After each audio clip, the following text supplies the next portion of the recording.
What's up, fungal associates? Welcome to Completely Arbortrary, the podcast about trees and other related topics. I'm one of your hosts. My name is Alex Crowson, and I'm alongside, as always, Casey Clapp. Mr. Clacy. Sometimes I accidentally call you Clacy Cap. Clacy Cap? Mm-hmm. You know, I was looking at our podcast the other day on Spotify, which if you're listening to this on Spotify, get off and listen to it on any other app. But please stay if you have no other alternatives. But having said that, anchor.fm to get your podcast journey started. Yeah, there you go. Listen in for more information about halfway through. What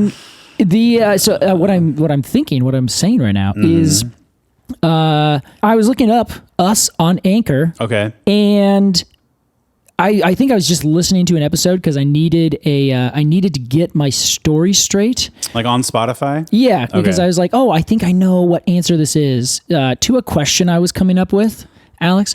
More on that later. And I ended up listening and looked this up, and I was just kind of listening in, and I looked down and I realized that it said Casey, a podcast about trees from Alex Crowson and Casey Clapp, but spelled my name with one P. And I was like, oh my God, did we get auto-corrected somewhere? Wow. Like years ago when we first started this, and then we just never caught it?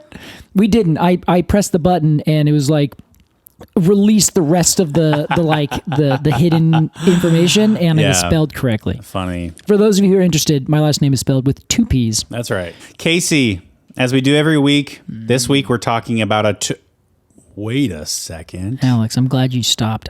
Or am I glad you stopped? Now, usually I would say this week we're talking about a tree. Yes. But this week we are not really talking about a tree. That's true. And you know what? I was questioned when I made this editorial decision. You and I made it, I think, technically. Yeah. We don't consult with a team or anything. We don't. But when I consulted with, at least one other person, the response was, oh, you guys getting desperate? I was like, wow. Burn. Was that Super Hannah? Burn. It was. Hannah. So here's the thing. No, first off, we're not getting desperate. No, so we have plenty of trees. Shut up. Why don't you back off? I'm sorry, Hannah. I didn't mean that. That was rude. So here's the question that we're going to start out with. Is this more tree than bamboo? This being the Saguaro Cactus. Yes, today we're talking about the Saguaro Cactus. The Saguaro Cactus. The Saguaro Taxman. The Saguaro Taxus. We're talking about the Saguaro Cactus today. Yeah. It is not technically a tree. Here is what you and I talked about to justify our editorial decision here. Yeah. Which, to be very clear, we don't have to justify to anyone. No. We decided... here's what I brought up. Here's how I conceptualized it. You go down to Arizona and there is a national forest. Inside that national forest are almost no trees. There's only Saguaro Cactus. Now, you put trees in quotes, but I don't think it should be in quotes. There are no trees. There are no trees. There are only Saguaro Cactus. Right. Which are not trees in, I think, almost any technical sense that we can argue. Yeah, I think that's safe. But I was talking to another friend who is a plant person. It's Sean Hogan with Cistus Nursery. And his partner, Preston, we were all three discussing for a second, like, what exactly is a tree? And we talked about palm trees. And he was like, yeah, it's arborescent, isn't it? That was the only thing Arborescent. he said. Yeah.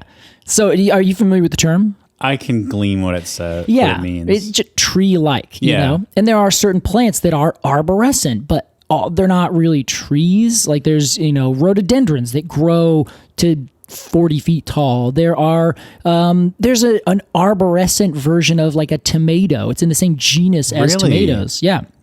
But it just grows like kind of as a woody-ish annual plant, Yeah, I think this comes back to, we've talked about before, I think with the catalpa, tree as technique or tree as strategy. Yes, exactly. Like a tree is a strategy of growth. Yeah. because there are plants in the same family or genus or whatever with, there's like a tree and a vine, right? Yeah, exactly. Just two different species that took two different strategies, and a tree is one of them. So I think I honestly think that we should be a little more lax with our definition of the word tree. Right. I don't even think we should put it in air quotes necessarily. Whoa, we're coming back. We're taking away even the air quotes now. I personally would call the saguaro cactus a tree. I am happy you said so, Alex, because we're going to be covering it on our show, Completely Arbortrary. And that's why. Casey, let's imagine that you and I, like every episode, are walking through the desert, say, Arizona. Yeah. Good old Arizona, huh? Hey, that sounds like a good deal to me. And we come across some saguaro cacti. Yes, cacti. Cactuses also is apparently an acceptable plural. It's cactus. Cactusi. Or, I'm sorry, cactuses. Yes. It sounds like one of those words that could be plural on its own, like cactus is plural. Like deer, Yeah, exactly. Yeah. Moose. Well, let's say that we come across a bunch of cactus, saguaro style. Yeah. Let's ID this tree. Well, so the big thing that you noted is the desert. If we are finding the saguaro cactus, it will be in the Sonoran Desert. Wow. Now, you remember the last time we did an alternative tree, it was the Joshua tree. Okay, technically it wasn't the very last one we did, but that was only growing in the Mojave Desert. Okay, yes. Remember, we have those like 4 different massive deserts in the Southwest. A game of deserts. Exactly, and they only will have certain things growing in certain places. For instance, as you go further east into New Mexico, all of the cacti from the Sonoran Desert kind of stop. They just become a different kind of plant altogether. Okay. They just don't live there.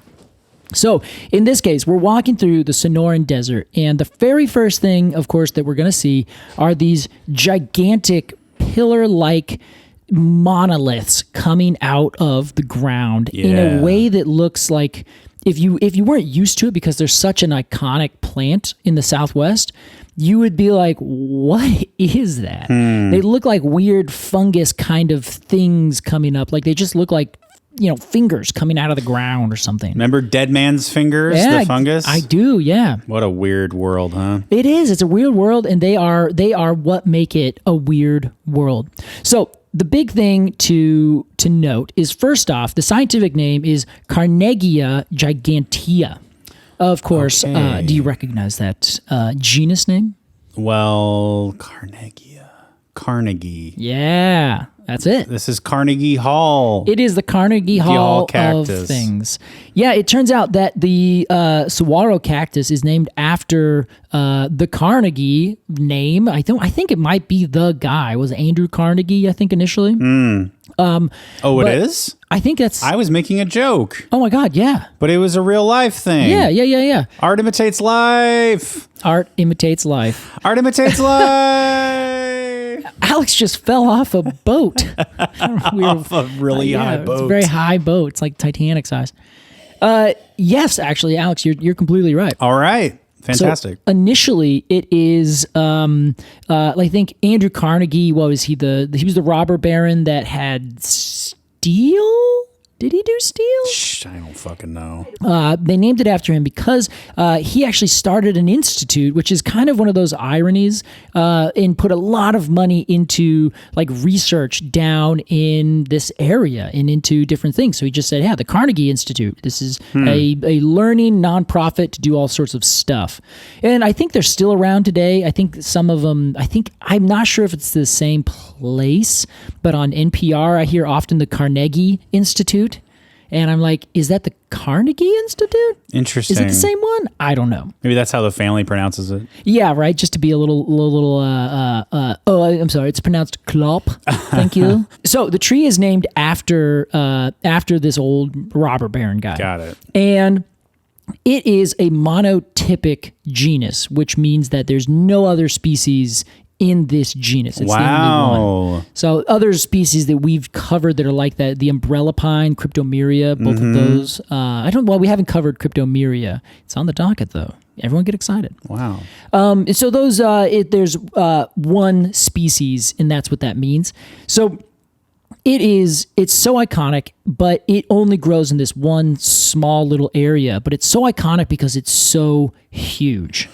It is huge in every way you can imagine, Alex. Politically, culturally, metaphorically, metaphysically. It's big in the metaverse for sure. Like it's all over the place. Physically. Yeah. Probably the biggest one. It is the single largest cactus in North America. Wow. Okay. Yeah. Now, a real quick little aside. What exactly does it mean to be a cactus, Alex? Do you have any idea? Oh, what a question. Yeah. I like how you sound like you approached it. It was like, what does it mean to be a human, Alex? I know, that's kind of how I heard it. I guess I don't really know. It's not a grass. Yes, correct. It's a succulent. It's like a plant. Yes, you're right on both those last accounts. Okay, It's a succulent and it is a plant. Yeah. So the thing that sets a succulent apart is that a succulent has succulent parts, whether that's a stem or foliage or something else. Squishy. Yeah, exactly. It's squishy and it's designed and adapted to basically fill and hold water. Right. That's the big thing. Aloe is a great example. Anything that is in the Crassulaceae family, which is the jade family and things like that, where they have those big, thick leaves and stems. If you break them open, they have like that gooey kind of jello stuff. Yeah. That's essentially the mesophyll, which is the space in between the top and bottom of a leaf that fills up with water so that the plant can last a really long time in really intense droughts. So every plant has that part. Well, or every and maybe every leaf has that part. The mesophyll? Yeah, yes, but they don't correct. all fill up with water like succulents do. Exactly, yeah. Okay. So think of an oak leaf or a maple or anything normal. In fact, almost every conifer, almost every plant you can think of is adapted to a space that usually gets a lot of water. Yeah. And oftentimes, even if they are adapted to an arid environment, they don't become succulent. They just have some other adaptation that makes them live, grasses, sages, these kinds of things. But for succulents, they have these big parts. And the thing that sets a succulent and a cactus apart is that the cactus has lost its leaves. Okay.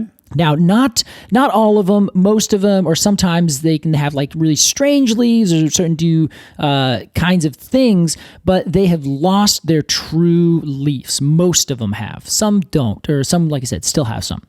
And what they have grown instead is these really intense spines. Yeah. The spines of a cactus are technically modified leaves. I thought they might be. Yeah, you're like, I can feel where this is going. So many things are modified leaves. Yeah, exactly. Most things are. It's just kind of like the thing. In fact, if you like really go back in time, like a modified cone scale is a modified leaf. You know? So it's like you could go back long enough and everything kind of becomes that.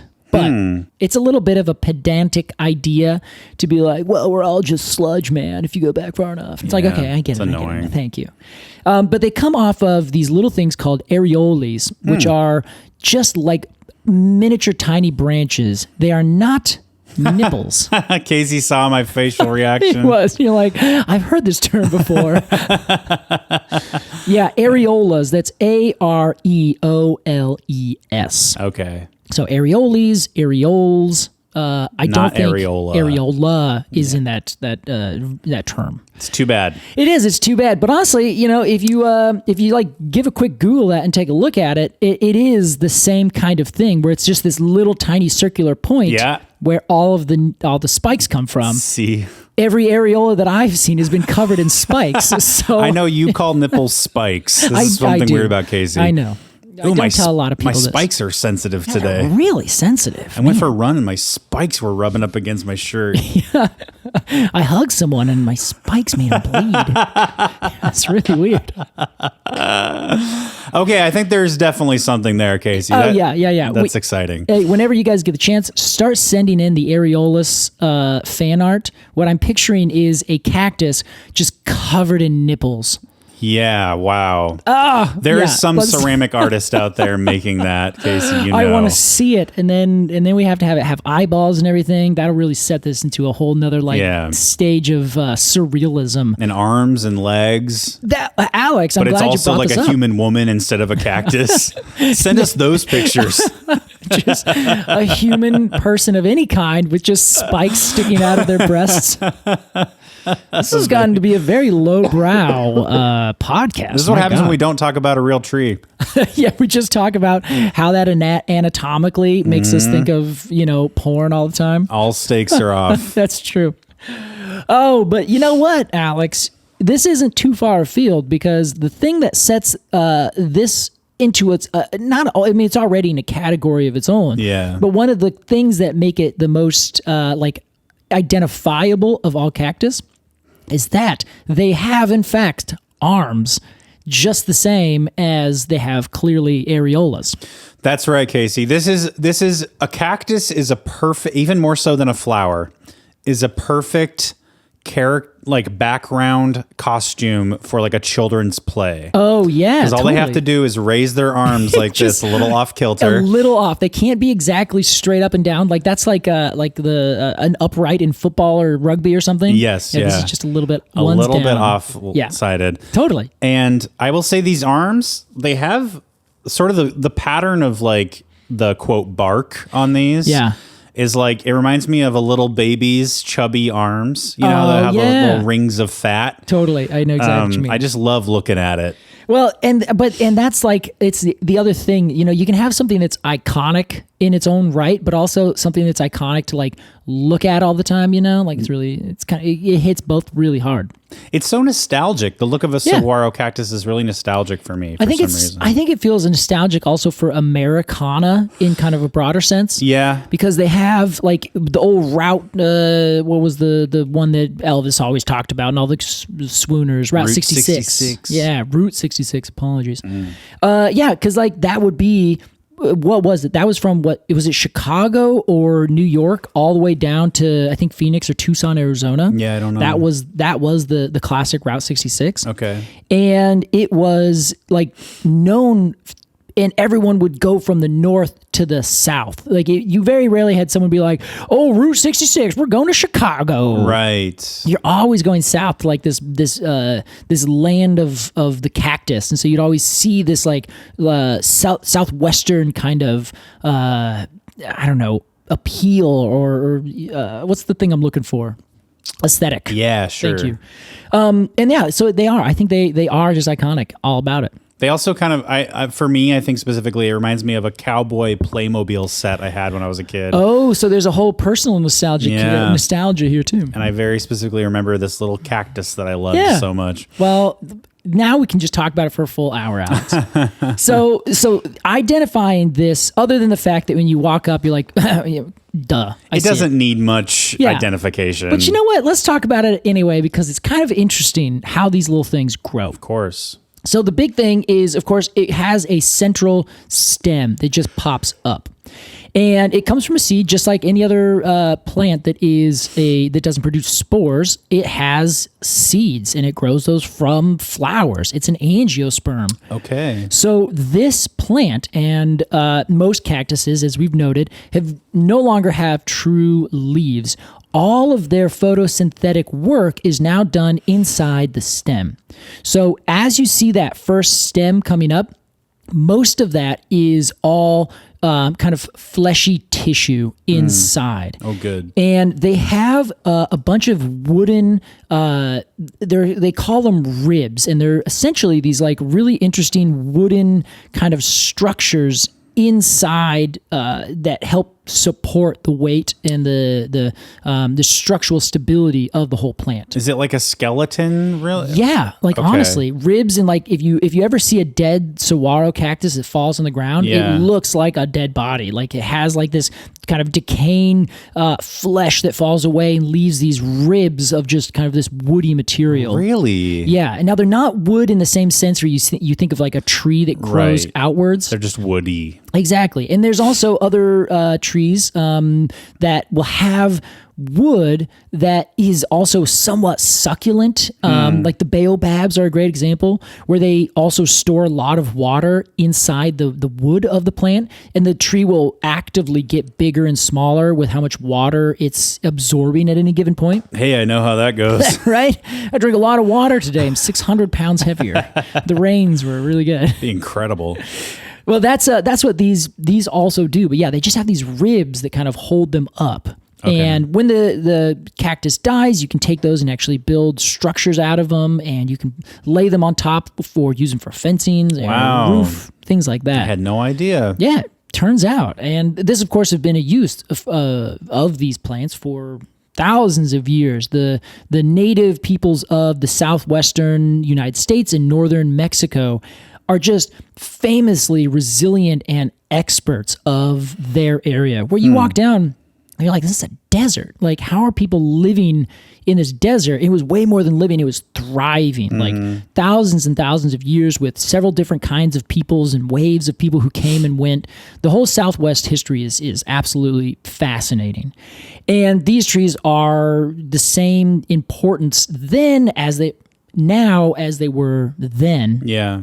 And to this day, when you're walking around, you cannot cut them down. You can't mess with them. That tracks. Yeah, you can barely even use the stuff afterwards. Like if you find a dead one and you're like, oh, I want to use these ribs to do something with. Yeah. You can't. Really? You have to like get written permission that basically says this is already dead and I'd like to use these. Then you can say yes, because you can't cut them down. This is a plant that grows for easily over 150 years. It will only put out those arms that it's famous for after about 50 or 75 years. Really? So it takes a long time to get out there. Now, the reason that it would put out these new arms is to increase its fertility, because the flowers come out only on the very, very, very top. Not on the tip of the main stem? Yeah, well, on the tip of the main stem. Also? Yes. Okay. That's the primary place. But then as soon as they put out a new arm, then the top of that arm can also flower. Got it. So the more arms, the more tops, the more flowers, because they only come out of those very tippy tops of the cactus. Got it. And the flowers are unique in that they open at nighttime. Oh, wow. Yeah, it's at dusk that they open up and they start showing off, and they're full of nectar. They're very sweet. They're gorgeous flowers. If you get the opportunity to go just Google these, or of course see them in real life, they're beautiful. They're just like gorgeous flowers. Is the nighttime thing like a protectant from the heat and sun? It is a little bit, but it's also more, when is everything else going to be out? Oh, sure. Yeah, so lot it's pollinizers. Pollinizers? Pollinators. Yeah. I was combining colonizer and pollination. Yeah. This is the pollinators who have colonized the area and now are creating this Can we symbiotic relationship. Can we call it that now? Pollinization? Yeah, it's a pollinator. Wow. Pollinize. Yeah. So those would be coming out in the evening and the night. Yes, exactly. So it opens up during the night to take advantage of that. And most of the thing that comes over, it's actually bats. Bats are one of the biggest pollinators. Really? Mm-hmm. Wow. They'll fly over and they'll drink the nectar, then they'll move to the next thing, they'll drink the nectar, and then other birds that are out there either in the morning will also do this, hummingbirds, for example, and of course any insect that's crawling around will also get it covered on top of them. Sure. But they're kind of these long tubes that come out, and then they just kind of unfurl open, and they look like kind of a horn or something. If you then like put a feather duster in the horn, but then peel all the feathers back on the feather duster, and you just have these all these parts in the middle that have all the pollen and all the receivers of that pollen, the piston and the stamen right on the inside. You're like the Willy Wonka of plant analogies. Yeah. Excellent. Thank you. What a weird... That's a very good compliment, Alex. What a weird image. I think, I really think that one day we should make like, hire some expert company to just like listen to us and make infomercials on like what we say, or not infographics, where they're just like listening. They're like, okay, he said this. Okay. And they just like pop it in there and they build the thing that we're making. Good luck to them. Yes, please. Give us a call if you want to do an art project. Casey, we have lots more to say about the saguaro cactus. We sure do, Alex. But it cannot happen before a word from our sponsors. We'll be right back with more Completely Arbortrary.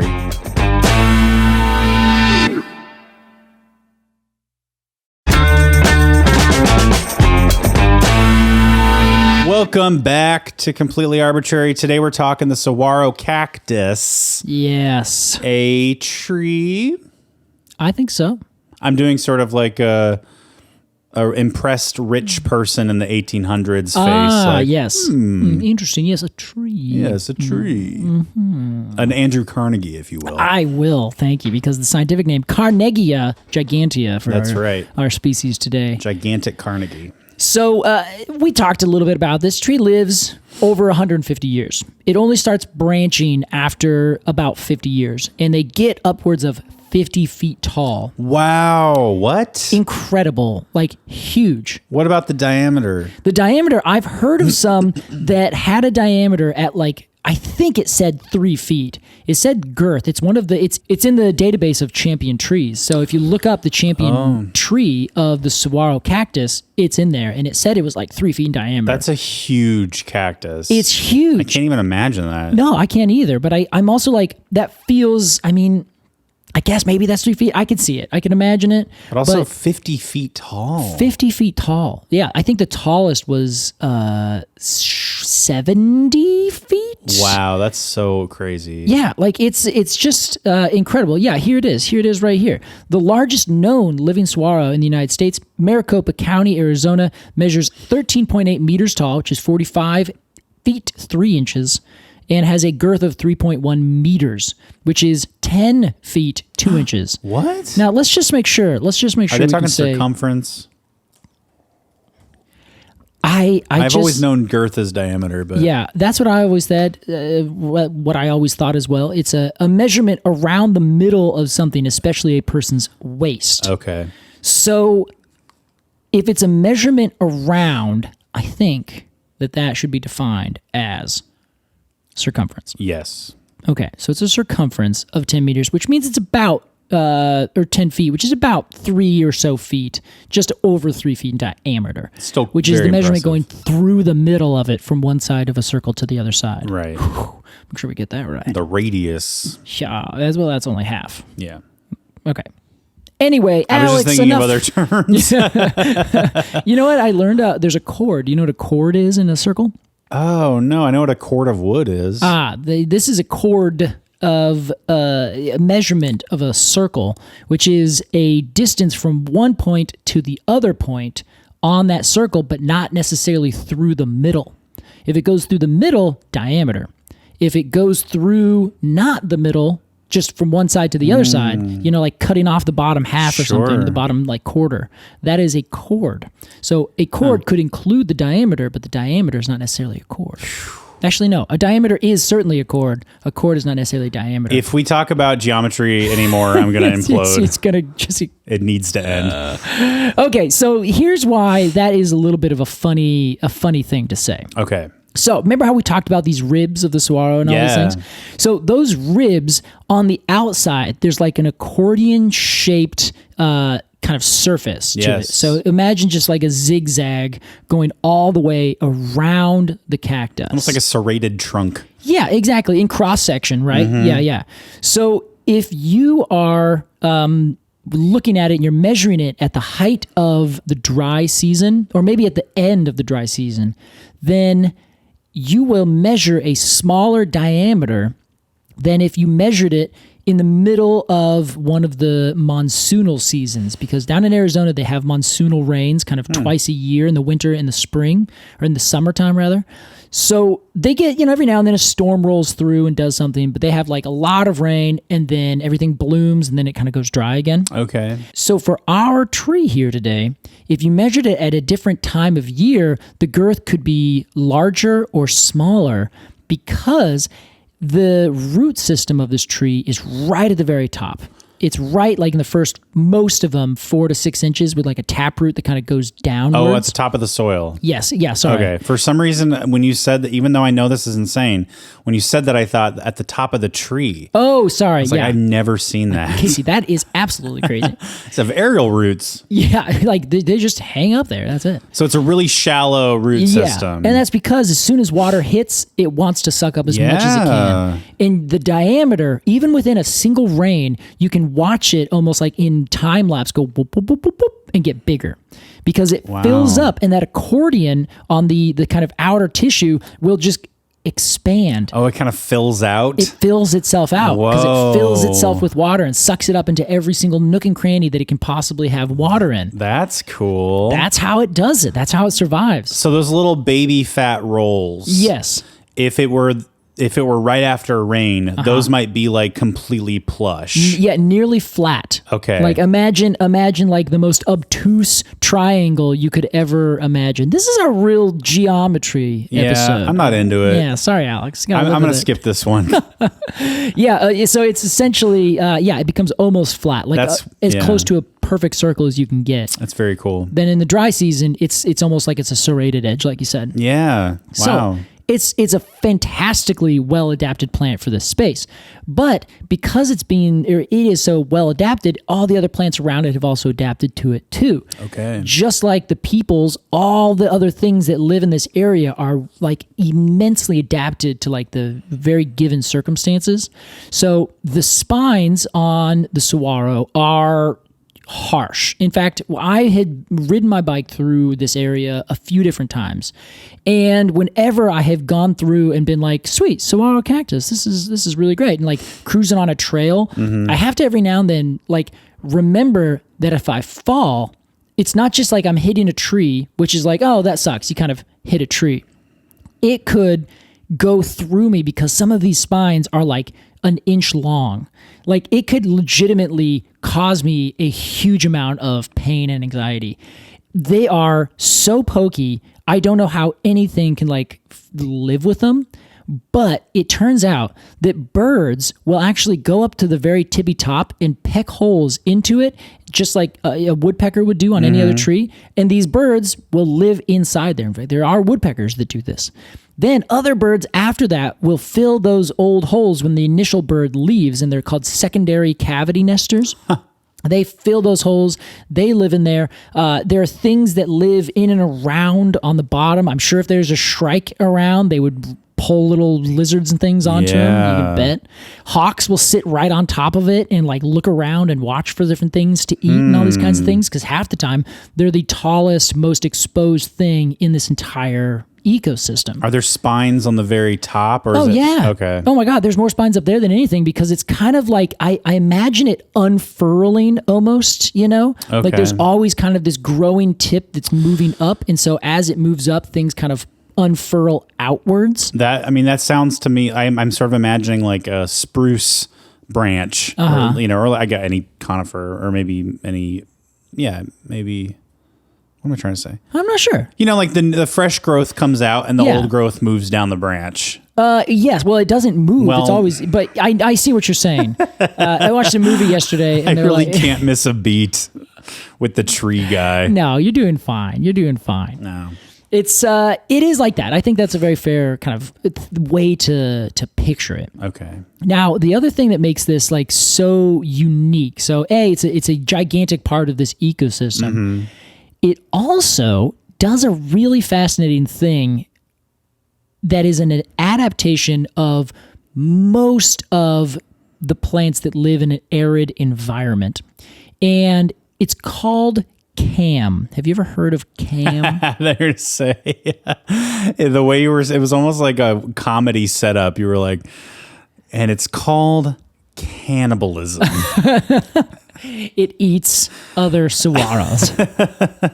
CAM stands for crassulacean acid metabolism. Well, obviously. I knew you had heard of it, Alex. I could have guessed that. I'm sorry. I should have given the opportunity. Crassulacean water metabolism? Acid metabolism. Acid metabolism. Yes. Otherwise known as CAM photosynthesis, CAM. What is that? This is one of the coolest things that I've recently learned about. Wow. And I forgot about it entirely because not many trees in the traditional sense of what a tree is do this. In fact, I'm not sure that I can off the top of my head think of any, but of course, as I say on the show often, there's always an exception and someone's going to be like, oh, what about this one?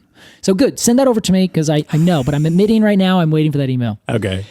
So what this is let's talk about the traditional way of a plant. And I kind of want to, we're in the thick of politics right now, so I kind of want to do like a conservative versus a liberal plant just because it sounds fun. I don't think we should do that. Okay. Let's stick with traditional. I veto that idea. I like the idea of like some traditional, like old school plants, like this is how we've done it for years. This is how we're going to do it. This is how you're going to do it, or get out of my house. Right. But they're talking about photosynthesizing. The Saguaro rolls in with, his oat milk latte. Yeah. New age and like riding its bike and everything. Yeah. What are you doing living in the desert? Your leaves are, what did you do to your leaves? So this is like the one semester of college and it comes back. We made this same joke last episode. I can't do it again. Yeah, we can't do it. Okay. Anyway, do we just make the same jokes over and over, Alex? Is that what we do? Casey, as the editor of these podcasts, I've got bad news for you. Oh, shit. All right. Well, we'll stop doing that then. All right. We'll come up with some other funny thing. Yeah, maybe. Okay, CAM. Crassulation acid metabolism. Okay. Essentially, if you are let's say a normal plant. Yeah. You are metabolizing your photosynthesis process. You're doing this during the daytime. So what you do is the sun comes up and you put your leaves are out there. They're getting sunlight.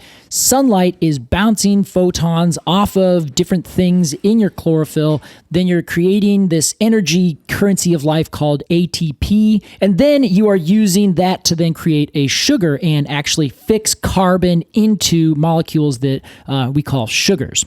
And that is then stored somewhere else in the plant, and then you continue going. Your leaves have to open these little gates called stomata. Yeah. Those stomata are letting in carbon dioxide, letting out oxygen, but also water is escaping at the same time.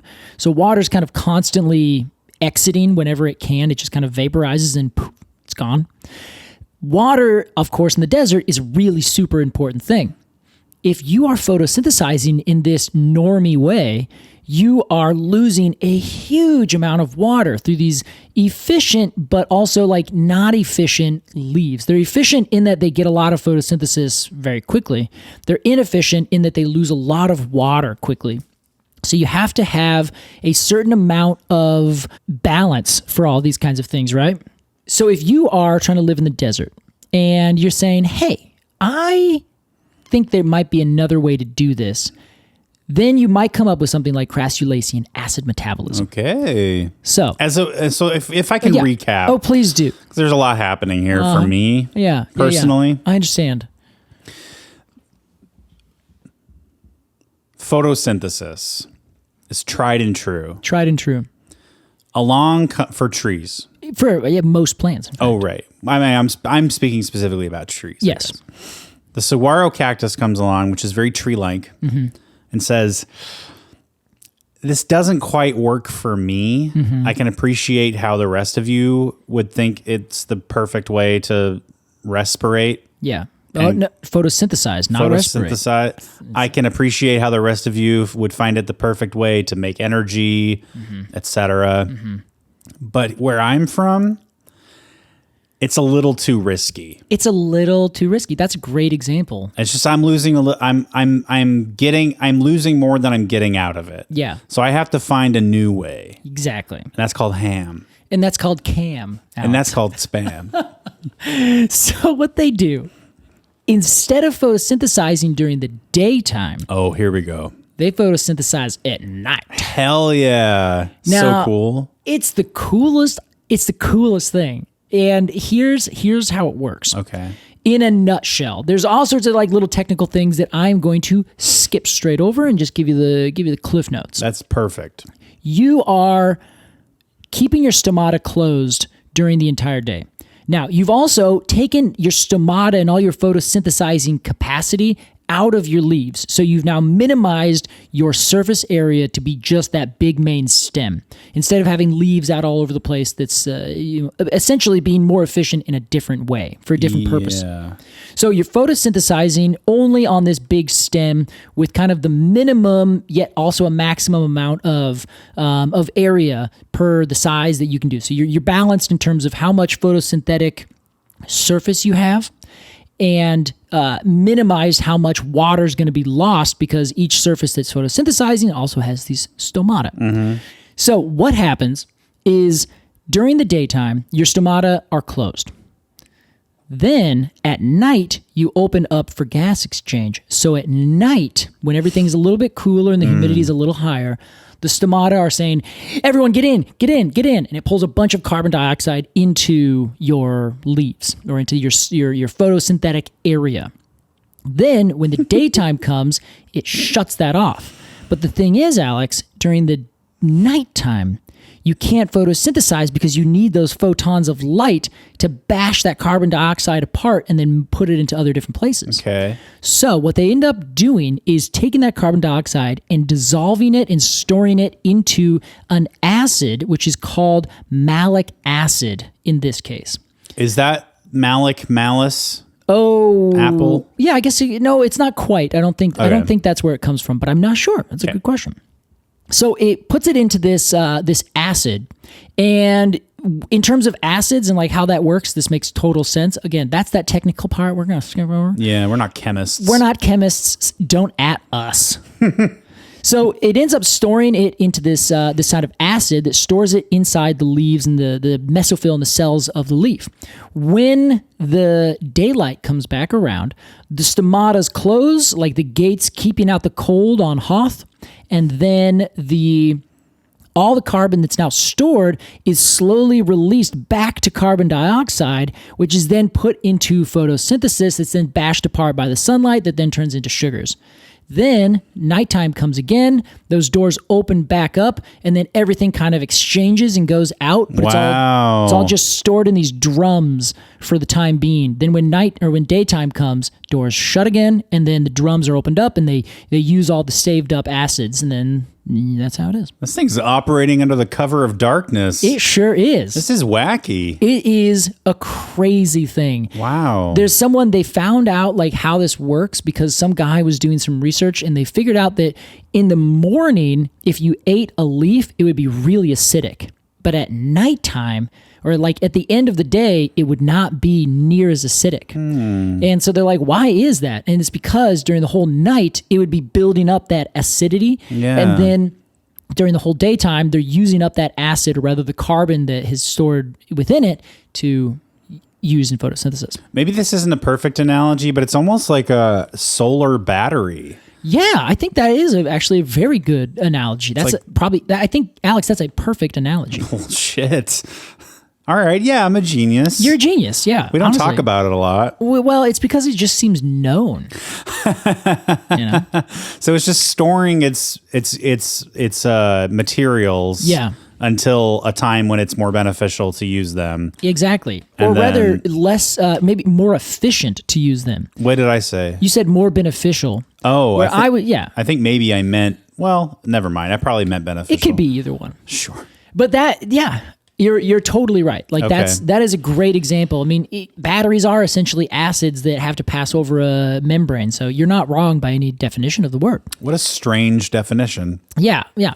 And I think it's just like it is a super like fascinating plant thing. Crassulaceae family plants do this. There's a couple other means, like some grasses will do a different sort of this. It's not the same exact acid metabolism, but it's a little bit different. Yeah. And they like store carbon in like 3s or 4s rather than certain other numbers. Like there's a lot of these different kind of strategies, but you always find it in these plants that are growing in really arid environments. So I've got a question. Go for it. Why don't plants in more temperate environments do this? Ooh. If it's like objectively more efficient. Yeah, my guess would be that it costs more energy to get this sorted out. Sure. And if you it's like an extra step. Yeah, exactly. So if you can just grow like crazy and you have enough water, then you don't need to develop water saving techniques near as much. Yeah. So you can just kind of use it. And then if you just use everything you get immediately, you're probably putting more effort into fast growth as opposed to putting more effort into efficient growth. And because you can afford to be a little less efficient, you know? Okay. So I think that would probably end up being the answer to that, at least maybe a theoretical answer. I think it sounds good. Yeah, because otherwise, it's kind of that makes sense. It's Yeah. like if it's not needed, why would they do it? Why would they spend the extra energy to do it? Yeah, exactly. Plants don't really work that way. Yeah. And if you don't have enough space, like, for example, you have only a certain amount of physical space to store this acid. So you have a finite amount of space to fill up with carbon dioxide to be used the next day. Yeah. Whereas if you didn't have to worry about storing it, if you're just growing and using it during the day, then there's like no upper limit to how much carbon you can store because you can just pack it on wherever you can every single day. So you're just gaining more really quickly and storing it, in your roots, or you're growing bigger branches, or you're putting on bigger diameters, that kind of thing. Interesting. Yeah, so I would probably say that's the answer to the question. But that's a very good question. Right on. Well, Casey, I think we should dovetail from that very good question into a very good review of the saguaro cactus. I think it's a great idea. Here's how it works. We're going to give some final thoughts on this tree. I say that with no air quotes, with no hesitation. You didn't. With a solid, steady voice. And then give it a rating of 0 to 10. How about this, Case? 0 to 10 golden spines of honor. Oh, golden areoles. Sure. Of honor. As our resident desert dweller, we'll begin with you. All right. Thank you, sir. I am not I'm not a person of the desert. Even though you did call me a resident desert dweller, I will admit I like visiting. I don't like staying there. Yeah. I like finding tarantulas in little burrows that I stumble upon. I like seeing coyotes run through and foxes run around and birds fly through and all these other gorgeous things. And I like walking and finding a teeny tiny little cactus on the edge of a huge cliff and being like, hi. And then you like going home at the end of the weekend. Exactly. And I also like when clouds happen and sometimes rain happens, and there's a cushiness to a certain place. Here in the Pacific Northwest, very few things are trying to kill you directly. It's easy living. Keep you away from them. There are certain things that will be like, please don't touch me. Yeah. I will cause you much havoc. Cactus and every plant that grows down in this sort of Sonoran desert area is either trying to kill you or making sure that you do not in any way come close to killing it. Whereas plants up here are more like, whatever. You walk through. I'll grow back. Yeah, exactly. They're just kind of peachy. And I have to say I prefer that. Having said that, I have considered getting a tattoo of a saguaro cactus for no other reason than they're so fun and gorgeous looking. Yeah. I just love them. I think they look rad. And I think that as a non-tree tree, or as a tree non-tree, as a thing that grows in an arborescent form and has like this super unique way of living, it's gotta be one of the coolest plants to like look into. I got really excited when we decided to do this because I was like, I want to explore this tree a little bit. And of course, we're only hitting the tip of the iceberg. We could talk about all the plants that live off this, the 2,000 seeds that it makes and all the people that live with it and all these other like cultural and environmental things that come along with it. But we only got a certain amount of time here. That's the challenge with any of these episodes. It's the challenge with all of them. We will always miss some piece of information because we only have an hour and 20 minutes to get everything out there. So I'm going to give the saguaro a hard 8.1. Nice. I am just taken by them. Yeah. Like they are fearful, but they're also fearless. They are really tall, yet also not that tall. but in their realm, in like the realm of cactus, Yeah. they're the biggest in North America. Yeah. There's bigger ones that apparently grow down like South America. There's only one species that grows anywhere outside of the Americas. Did I say Really? that? Did you not note that? It is a new world, so to speak, plant. Interesting. Yeah, so it certainly evolved here and has stayed here, except for one example. I think it's called Ripsalis baxifera. I think that's how you would say that. Whereabouts is that? That's South America? No, that one grows in Sri Lanka and Africa, but it's kind of a small, they call it the mistletoe cactus because it kind of looks like mistletoe. All the rest grow in the driest parts of the Americas. So going all the way down into the gigantic, crazy deserts of South America. They're really like straight up iconic for the Western Hemisphere. Cool. Yeah, so I would say 8.1 because it is a superlative tree and it grows in a unique way that no other tree can quite claim. Even if it does, even if it can't quite compete with other trees, no other trees grow around here to compete with it. So it's kind of like if we have to say what is the tree of this place, the answer is the saguaro cactus. Well, there you go. 8.1 golden spines of honor for the saguaro cactus from Casey Very Clapp. pokey showing, I'd say. An extremely pokey showing here, John. Alex, happy to hear it. What do you have to say about the saguaro cactus? You know, I said John as that character as like sort of just a general male name. But your name is John. Yeah, for a lot of people don't know. Yeah, my first name is John. There you go. Alex. Yes, Casey. As another generic named person. What is it? What is it that you would say? How would you rate in a scale of golden spines the saguaro cactus? Casey, partway through the episode, I grabbed my completely arbitrary notebook. Does that have an arbitrary FC sticker on it? It does. I love that. This can be found at our merch store, arbitrarypod.com/merch. We also just got a re-up of patches with the same thing. That's right, and t-shirts. One of my favorites. Not of the same thing, but yes. Yes, gotcha, yeah. I wrote a couple notes. I saw you were writing those notes. Would you like to share those with us? I would, in reverse order. Okay. I wrote down dune. Oh. I think the saguaro cactus, if we were doing a family tree segment, where we take characters from some sort of fiction and assign them trees based on their personality or physical appearance. Yeah. I think one of the characters of from the book/movie Dune would be a saguaro cactus. Which character? Maybe Paul Atreides. Ooh, okay. Or maybe his father, Mr. Atreides. Lord Atreides. Yeah, okay, thank you. Yeah. Leo. Okay.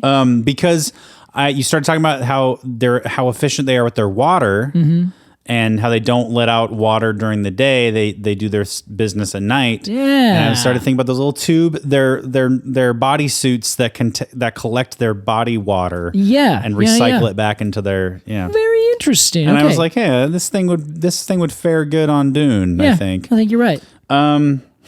This is the most pointless aside ever. Here's my second thing. This is my big thesis of the episode, and I've waited till now. Oh.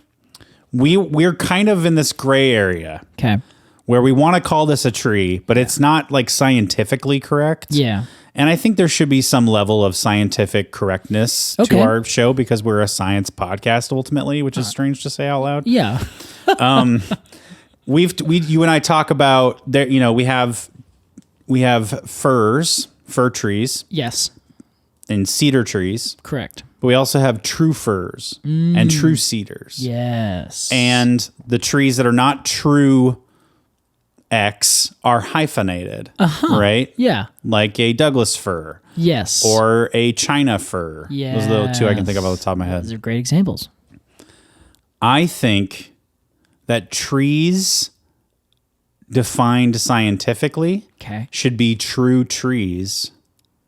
Oh. And I think trees as strategy, like the cactus. Yeah. Or dare I say, even the bamboo. That's fine. Should be false trees, but we can just call them trees. Oh, I love that. Like an uppercase tree and a lowercase tree. Yes, kind of thing. But like a white oak, we'll call a true tree. Yes, okay, that's a true tree. Or tree for short. Yeah. Oh, this is a saguaro false tree.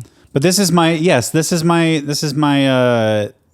compromise. So that it kind of works it out, so we aren't like spreading misinformation on our podcast. I love it, honestly. Like I think that it's one of those things that like doesn't make any sense unless you've been having this conversation the whole time, and now you're like, that really makes sense and solves a lot of problems. Yeah, if you've been listening to the podcast since day one, this is dynamite. Yeah, you're either gonna love it or you'll be like, nah, I still think that we should exclude something. Yes, which is very fair and is fine. I don't mind at all. I in fact, sometimes I believe that exclusion is the thing that makes trees trees. I'm glad you said trees. Exclusion's what makes people grow, Alex. What were you bullied about again? Clipped. So in conclusion, here's my thoughts on the Saguaro Cactus. Okay. Love it to death. Very nostalgic, classic Americana, classic Playmobil children's toy. It is like a cartoon version of a plant. I love that. I love its ribs. I learned about that today. I just thought it was like a big fleshy mess on the inside. I like the fact that it grows spines. I think that's very cool. I think that it's the biggest of all the cactus. I give it a very solid 7.5. 7.5. Golden spines. That's incredible. Yeah, golden spines. Very pokey spines. Yes. That's pretty good showing. I feel like someone is going to be so mad at us for giving such a delightful rating to a cactus. That is not a tree, technically. And then when they think about like you gave the Japanese maple 5, what the hell? Yeah. There's no real metric here. There is none. They're all completely made up. Oh, you won't. I thought you were going to say completely arbitrary. Oh yeah, but you can't describe something by using that. All right. In it. So yeah, no, this is completely made up. It's like the points and whose line is it anyway? It's like voting Republican. Wow. I was trying to Drew Carey always came up with such good jokes for that. Yeah. I've always wanted to do that on the show, and I've never done it once because I can never come up with something. You got to write them. I got to write them. He had teams of writers working for him, Casey. Teams of writers, Drew. Yeah. One of my favorite shows of all time. A classic. I love that show. That's one like quote sketch show I can get on board with. Oh, okay, yeah. All right. That's Even though good. they sometimes make me cringe. Yeah, well, that's the point of them. In a bad way. Casey, speaking of games, it's time for a game. And that was our review of the Saguaro Cactus. Whoops. He just took all of your sentences and put them in reverse order. Casey, today we are playing a brand new game. Oh, right. I came up with the premise. You came up with the name. We're calling this one 5 If by Tree. That's meant to be like a foghorn. Yeah. Are those seagulls? Yeah. Here's how this game works, Casey. We are going to go back and forth, Okay. presenting a single term from the tree world. Okay. Could be anything we've talked about on the podcast. Okay. The opposing player will then give a definition of the tree term in 5 words, no more, no less. Okay. 5 if by tree. Yes. Very clever. So, All right. I will begin, I reckon. That And I will sounds give good. you a term, and you'll give me a definition. It's not really a game. It's more like just like a time killer. It's kind of like, can you do it? Are we? Yeah, it's more like, can you do it? Yeah. Okay, ready, Casey? Oh, Alex, I'm ready. Your first word is cambium.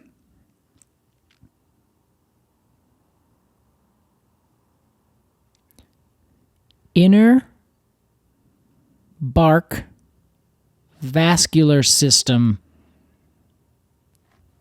conduit. That's good. Okay, does that count? Yeah. That was hard. Cambium is inner bark vascular system conduit. Yes. Man, that is so technical. Just throw technical terms out there. I feel like a part of this also, like maybe this is just my own pride. Yeah. It needs to flow. It can't just be like random words. Of course. Okay. Yeah, Just it needs making to be sure. like a little sentence. It's got to be a little something. Okay. Yeah. All right. That sounds good. Okay, Casey. Okay. Your word, Alex, is seed cone. Okay. Seed cone. I know it's a little late, but I feel like we should have a timer. 10 seconds. I'll edit all this out. Okay, I'm just gonna say it out loud instead of trying to figure it out beforehand. Okay, yeah. Okay. Woody box of reproduction balls. Woody box of reproduction balls. Woody box of reproduction balls. Yeah. Yeah, okay. Yeah. That sounds good. You can't all A cone is a little woody box of reproduction balls. Okay, yeah. I think that sounds excellent. Okay. All right. Your next term. Okay. Is photosynthesis. Oh, okay. Food making process in plants. Very good. Oh, yes. Nice job. Man. Okay. I realize I've spent a lot of time, Alex, coming up with what are those poems? Haiku. Haikus. I've done a lot of haikus in my life. And I always have to like think of the syllables. Oh, funny. And so I've like, okay, or think of like the syllables and it's like, okay, I can do that one, but I have to do this and like move things around. So I just did that right then. You've been training for this game your whole life. My entire Casey. life. Wow. Okay. So we've done it. We've done it now. You once, me twice. Yes. Okay, Alex, your next term is pome. P-O-M-E. Wow. Now, for those of you playing along at home, tell us what you think a poem is. Here's my definition of poem. Okay. You know apples and pears? You know apples and pears. Oh my god. But with like a question mark at the end. That's so good. That doesn't count, but it counts. Yeah. Oh god, I hate when that happens. Well, let me think of maybe possibly a better one. I guess. No, I think that one's great. Okay. I think that's a perfect definition. Like that works out great. It tells you. If somebody told me that, I'd be, oh, okay, yeah, that kind of thing. See, and that is a definition. Yes. I think that is exactly what it should be. It's a colloquial definition. It's a colloquial definition. All right. Wow, that was good. That was really good. You know, apples and pears. All right, Casey. Your next word Okay. is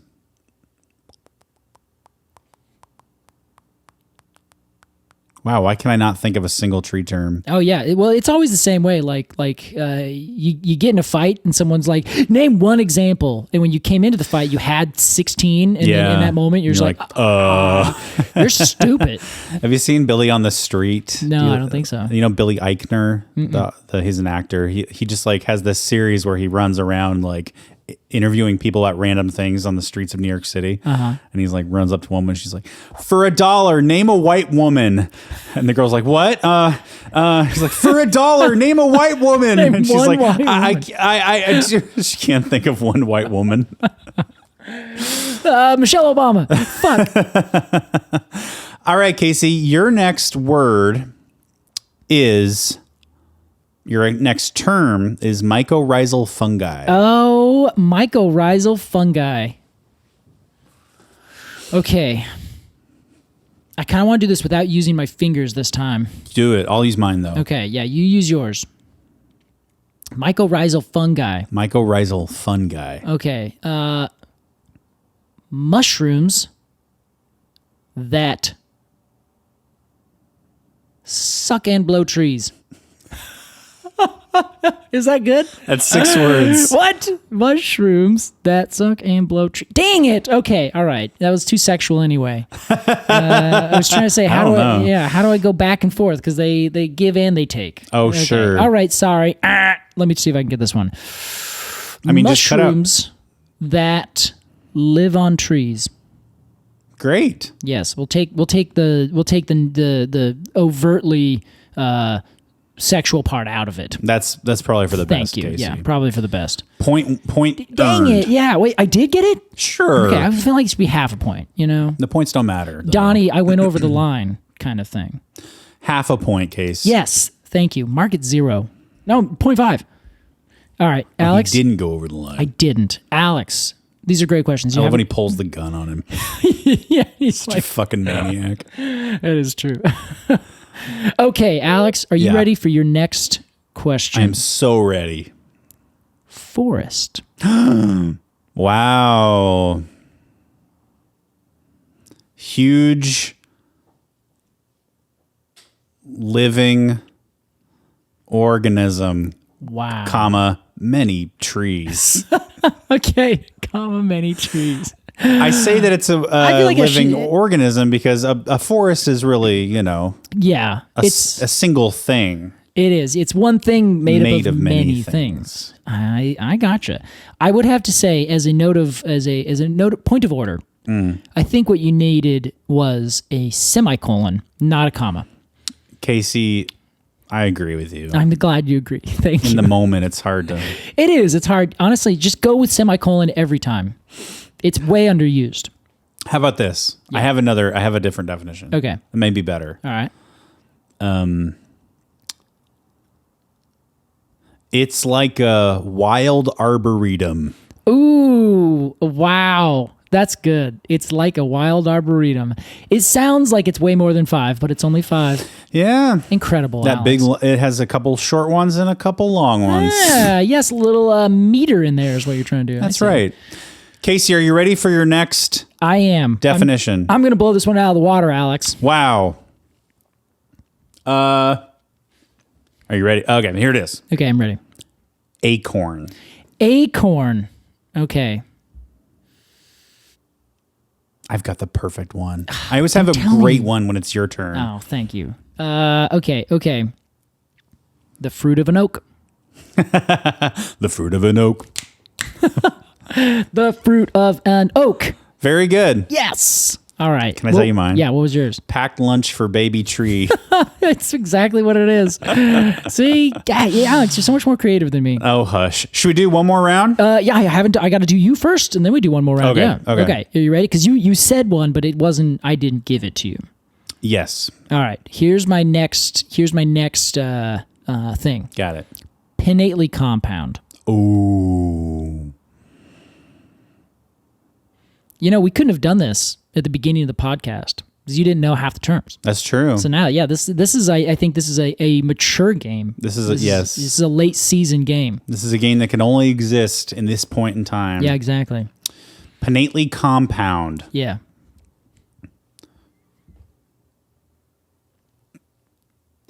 What are you laughing at, Alex? Okay, ready? Yeah. Double leaves, twice the fun. I don't know if that quite works. Mine aren't like really definitions mostly. Yeah, but it's at least getting the description correctly out. Sure. Well, let me refine Yeah, that. because that doesn't have quite double. They don't have double leaves, I think. Okay. Leaves on both sides. Man. Yeah. I don't know. Like What's you give one for pinnately compound? Leaves that turned feathery, man.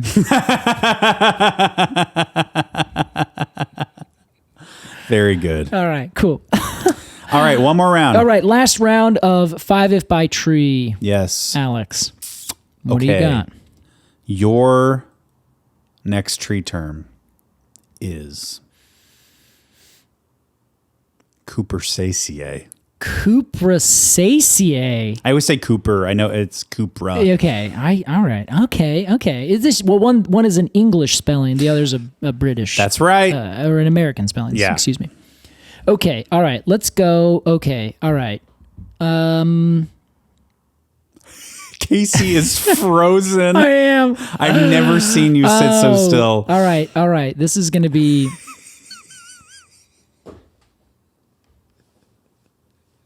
cypresses and cedars. Oh my. Very good. That's what I think it is. Very good. I had to stop counting syllables, which is why I was having such a problem. It's like cypresses and cedar trees. So I feel way better now. Yeah. We should do next time we should up the difficulty a little and do 5 words, but it also has to be 20 syllables exactly. Yeah, right. I don't think that we'd have to edit out so much dead space. Oh, yeah. We're just counting to try and figure it out. Do it ahead of time. I feel like this is better served as a literary adventure. Yeah. Yeah. Anyway. All right, Alex. All right. So your last Your last tree term. Mm-hmm. Are you ready? Yeah. Golden Cone of Honor. Oh, wow. Coveted prize for best trees. That's... And there you have it, folks. Coveted prize for best trees. Honestly, we should do this as a slogan generator for our podcast. Oh, sometime. sure. Or just like any point where someone asks us a question. What exactly do you mean by Golden Cones of Honor? I'm like, well, it's a coveted prize for the best trees. For best trees. Yeah, it's a coveted prize for best trees. Casey, that was 5 if by tree. I liked that one. Yeah, that was a good one. It was a good fun word game. Casey, it's time for our completely arbitrary Q&A. And this week, as every week going forward, our questions from the Patreon. You can join the Quercus and Alder, that's Q&A tier, to get your question in the mix. This one's from Carly Weimer. Yeah, that's right. Also, to be clear, we'll answer all these questions. We were just picking some to do on the show, and then all the rest we're going to answer through the Patreon. So it's a guaranteed question answer session. That's right. All right, Alex, what do we got? Carly says, hi, Casey and Alex. Hey, Carly. Here in Chicago, Love Chi-Town. there's a cemetery, Graceland Cemetery, Okay. that has a certified arboretum inside it. And they have a map you can use for self-guided tours that lists the conifers, deciduous trees, which ones flower, etc. Or which ones flower, that would be angiosperms. That's correct, Alex. That was the first time I've ever done it without second-guessing myself. Wow, well done. Are you aware of other cemeteries or non-botanical locations that also have arboretums as a part of them? Yeah. Should more places do this? Thank you for making this amazing podcast. Oh, shucks. It's brought me so much joy. And you two have inspired me to learn how to identify trees. Carly. Thanks, Carly. Oh, I'm so happy to hear it. Every time I hear that, it lifts my heart. I love when people listen to our show and then like go outside and like, yeah, and like feel like they can like go out and do it. I feel like that's opening people up, and I love it. Makes me feel good. It is great because it's sort of like the whole point, right? Yeah, it really is. It really is. Yeah. Casey, I love this question. It's a great one because it really gets me thinking. I love cemetery trees. Yeah. And I like the Lone Fir Cemetery over here. Yeah. In Southeast Portland. And is that what it's called? It is. Yeah. And I go in there and I like looking at the different trees, and they're so big and so old. Mm-hmm. But I also wish there was some sort of besides you giving a tree walk, some sort of I don't know, some sort of map or some sort of, hey, here's where this tree is, here's where this tree is. Go ahead. There is. At Lone Fir? At Lone Fir, yeah. Well, I have never seen it, and now I feel a fool. Oh, if you just Google it and look it up, a lot of people don't know that it exists. Yeah. But if you just like look up Lone Fir Cemetery, what happens there? They have tours. They have all sorts of stuff. Okay. Yeah. But part of Carly's question: do you think should more places do this? Yeah. That really got me thinking. That's an exciting opportunity. It is. And I pitched this to you on our break. Yeah. A Disneyland tree tour. Exactly, which I think would be great. My only problem is the capitalists would be like, nah. Yeah. But yes, of course, that would be a spectacular addition to anything. Have to be kind of under the radar. Yeah, right? Which I don't really think you can be at Disneyland. Yeah, you can't really. You're always literally on a radar. Yeah. So I'm with you. They're like casinos. Yeah. It's child casinos. Hi, welcome to Disneyland. Child casino. That's Chuck E. Cheese. Oh yeah, that is very true. True. Great question. The answer is ultimately yes. There's a lot of places that do this. Cemeteries are one of the best examples because they're park-like settings that are open space that are not being used for anything but housing the dead. Yeah. And you're not going to build houses on top of it. They are usually filled with grasses and things like that. There are obviously situations that aren't the case. New Orleans is the greatest example I can come up with just because their water table is so high, you can't just bury people. They have to build them up. Oh, shit. So it's a lot more like just spaces where there's these tombs all over the area. Wow. There are also different kinds of cemeteries. There are more like corporate cemeteries that are very well kept. Yeah. But then there's like I love the Pioneer Cemetery at the University of Oregon. I know exactly the one. Yeah, so awesome. Yeah, and it's just like a little forest. I was gonna say I remember getting a tour of that place, talking about the trees, and they have like one very well managed, one that's managed for a different area, one that's kind of like gone wild. Like they broke it into these quadrants with different objectives for their maintenance and management.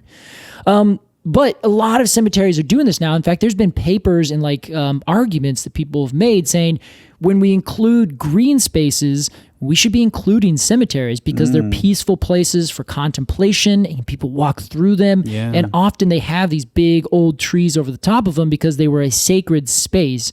And just like everything in this entire world, trees make some place sacred. They add a certain solidarity to a space. Like if you're sitting there, a tree has this quiet strength about it. Yeah. They also have a permanence to them where if you see a big tree, it means this place has been here for a long time. Great point. So it gives you this kind of this really spiritual experience. And this is why people also like big parks because they have this kind of big experience, but the use of it kind of changes the feel of it often. But there are places that are specifically these non-botanical entities that are adding this next level of programming because they're like, actually, yeah, we have this really good use of space. Why don't we make it somewhat of an interesting community space? Yeah. And then they would add in these things. And it's funny that the one thing that gets these people to really focus in on this space is putting labels on the trees. Like that's what makes people stop and be like, "Oh, I want to go in there." Oh, like physical little placards. Yeah, there's labels on all of the people in there. No one seems to care that much. But as soon as you label the trees, the living, growing, big things that are there, all of a sudden it kind of adds this extra layer, you know? Interesting. So ultimately, the answer to the question is yes. But I think that we should do it on every single street tree. I think we should make cities in and of themselves arboretum. We're growing trees, if you look at it from a certain perspective, as amenities for the city itself. Yeah, are there not like City of Portland tree walks? There are, but they're tree walks, or tree tours, or maps or something. Oh, there's maps. They're updating the inventory. There's heritage trees that have plaques on them, but they're all kind of like design yourself. Like it's almost like here's the information. If you want to use it, go for it. Yeah. If you don't want to use it or you don't know that it's available to be used or you just want to walk around and have it done for you, that doesn't really exist. So in the city of Portland, for example, if you want to look at heritage trees, you can look them up and you can walk around and you can find those heritage trees. If you, though, don't know about heritage trees, you're just going to see a random plaque on some gigantic tree and you'll be like, wow, there's heritage trees. Okay, interesting. Yeah. Move on. There's also different maps you can use for almost any place, an arboretum, certain parks where they've inventoried all of their trees as well. But having a plaque or having something, which before I go too far, I should make a note. An arboretum is kind of a specifically designed term. It is a collection of trees, but those trees have to be labeled. There has to be some education component to them and like some research that's happening in order for something to be an arboretum. A collection of trees in and of itself, non-arboretum. Garden. Yeah, or just a park, just a collection of trees growing someplace. Sure. If you put some labels on it, it puts it up to another level, but really to be an arboretum, you have to have some sort of education or research kind of wing to it. Okay. And this is like because there's official arboreta and botanical garden like kind of certifiers, it was noted it's a certified arboretum. It's like part of how they get their funding or something? Yeah, it's like accreditation kind of thing. Yeah. So I could go plant a bunch of trees and say I have an arboretum, but they're like, well, not really. You have a bunch of really cool trees. Thumbs up, but it's not an arboretum. It's a false arboretum. It's a false arboretum. You get it, Alex. You get it. So in order to kind of up that level, if they put these labels on there and then do research. Maybe it's just like, hey, how do these trees grow in this area? What is the best way to manage this tree for this sort of peaceful existence where people are coming here and sitting underneath our trees? You can come up with 1,000 different things. Or in climate change, where we have all these different crazy trees, how do each one of them work? How many bodies needs to be put around a tree to give it an extra kick of nutrients in 20 years when the pine boxes decompose? There's all sorts of research we can do. So I think that the more we put labels on trees and the more we put it out there everywhere, the more people will see them, because you can see a tree and be like, I wonder what that tree is. But first off, you may not have any idea how to even figure it out. Yeah. Like if you don't know the first thing to look for, you're going to get on the internet and say, well, what do I search for? Like unknown tree, Belmont Avenue? Green tree. Yeah, exactly. So if you don't know, then you kind of can't know without some specialized question or, these new apps that are, coming out. Or like a podcast. Or a podcast about trees and other related topics. That's a good place to start. I think, it was for me. Hey, it was. And for a lot of other people, Chelsea included. People are looking out at trees.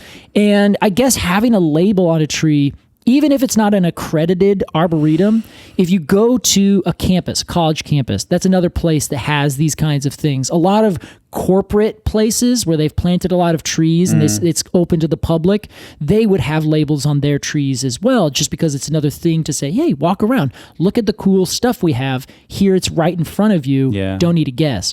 And those kinds of things end up making people more aware of things. They used to call it plant blindness. I think we've talked about this a few times. Sure. Now it is something else. I can't remember the better term for it. It's not an ableist term. Plant blindness is a little ableist, is the big critique. Okay. I think it's something like plant awareness deficiency or something like that. Like you're just not aware of the plants around you. Yeah. Now, if there's a label on them, then you're automatically a little bit more aware because it's something different. Like you're not just seeing a tree, you're seeing a tree with a label on it. You're like, what does the label say? And you get that little interest into it. Then if you start to do this and it's like ingrained in our society, if every tree literally on the street in every park has a name on it, then that gives that tree a name. Once it's named, you have some amount of kind of understanding for it, just like random people versus someone you know personally, you know their name. So you can say, oh, that's Jessica. Jessica is a person that I met one time. I don't even know anything about Jessica, but at least I don't want to see Jessica get cut in half by a chainsaw. Same thing with a tree. If you have this ability to see a tree and you're like, man, okay, that's a ponderosa pine. I can identify the tree. You have just a little bit more emotional connection to it. I'm not talking about massive necessarily. Yeah. Just a small amount. I don't know if I agree with all this, Casey. Yeah? I totally appreciate your perspective, and I think it's like, I don't know if I need to know. Well, I guess it's hard for me because I do know a little bit about trees. I don't know if I need to I think that for me, that feels like it's gamifying the system a little too much. It's like, in order to be interested in this thing, there has to be a little placard on it that has a little name and piece of information or something. I see, yeah. I don't know. I would that make you feel good to walk into a park and see that every single tree there has a little piece of metal nailed into it that has the name on it? Yeah, I think so. Like personally, yeah? I guess maybe it's a good step. I think the step would be like teach people how to identify trees and skip over the entire like photosynthesis. Don't you remember learning about photosynthesis in school? I know, and you're like, oh, whatever. Barely. You might still think the same thing if instead it was like, let's just go out and learn how to identify the 10 most common trees that are growing right here. Sure. Because that, I think, is way more approachable rather than this kind of conceptual idea of this weird chemical thing that these trees are doing. It's cool, it's compelling, but I think if there was a label that told you something, or at least let you kind of interact with the tree on a more personal basis, that it would move the needle a little bit towards something better. You know what might be a good compromise? Is like those little like tabletop placards. Yeah. At trailheads. A little map and like, here's what you'll see on this hike. Like those in the entrance to a park. that have like, yeah. here's the species of trees and this is what they look like. Hey, that would be great. Or anything that's around, I guess, like, hey, walk in this quadrant and find 16 different trees. That would be, either way would work for me. Sure. But in the end of the day, yes, there are plenty of places that are doing this, and I think, yes, way more places should do it. Although as you noted, I'm on a far extreme side of that. You're a bit of an extremist. I am an extremist. I'm a little bit more conservative in terms of that. Yeah, I think in terms of that thing, the specific example. Who did you vote for? Thank you so much, Carly, for your question. Yeah, it's a very good question. That was a good conversation. Fomented a good conversation. If you've got a question for us that you think may foment a good conversation, as Casey said, join the Patreon at the Quercus and Alder tier. That's Q&A. You can also join the Arboretum, speaking of Arboretums, for $5 a month and get 2 bonus episodes about other related topics in trees. That's right. Also, be a part of the Q&A episodes, Casey. That's exactly right. You can also get in the coveted Cone of the Month Club, which is very exciting. About to send those out this month. We're also, that gives you access to all of the previous month's cones with a capital M and a capital C. That's right. Those are stickers, by the way. Exactly. They are stickers. They come in the mail, and you can stick them anywhere. That's right. It's fabulous. Always illustrated by an independent artist and sent to you with love. Every envelope licked by John Casey Clapp. That's right. Or you can join Arbortrary Plus, our brand new live stream tier, and get 2 live streams a month. One with me and Casey, a fun chill sesh. Maybe we'll talk about a specific topic. Maybe it's a Q&A episode. Maybe it's we all play a trivia game. Speaking of trivia, interact with us there. See us live on the interwebs. And one live stream of me playing a plant or tree or nature themed video game. I'm going to get Casey in on one of these sometime. Oh yeah, and I'm going to do it. It's going to be fun. We'll play a little co-op game. Exactly. And both of those are coming up here in the next couple weeks. So if you want to get in on those, sign up soon and join us. It happens immediately. Yes, and it happens every month. Yeah. You can also join us at the generous admission level, which is just our next highest tier, where basically you're just saying, hey, I just want to help support you guys and give you anything that you need. Help us put on cool events like the Trivia Night that we're doing. Help us do cool new live streams and add a lot more fun stuff. Because that's what we want to do. Ultimately, that's what we're building towards. This next year's going to be exciting. I think so. Yeah, I think so too. Casey Clapp. Alice. Crowson.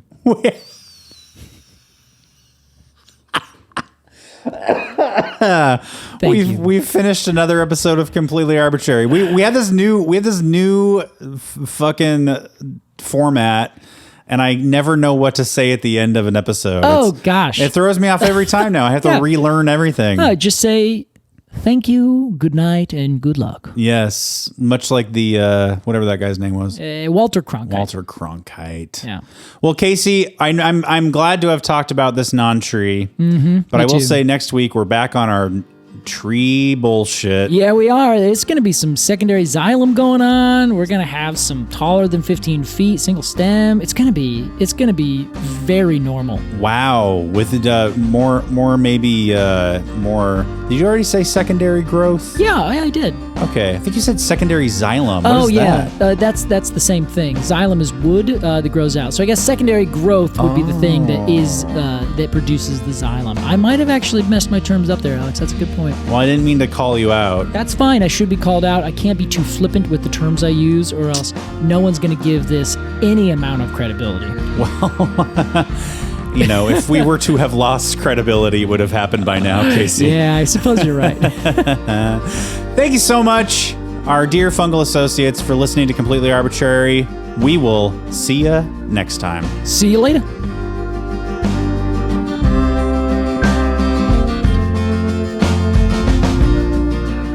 Completely Arbortrary is produced by Alex Crowson and Casey Clapp. Our artwork is by Jillian Barthold, and our music is by Aves and the Mini Vandals. And you can support the podcast at patreon.com/arbortrarypod. And find additional readings at completelyarbortrary.com. Thanks for listening.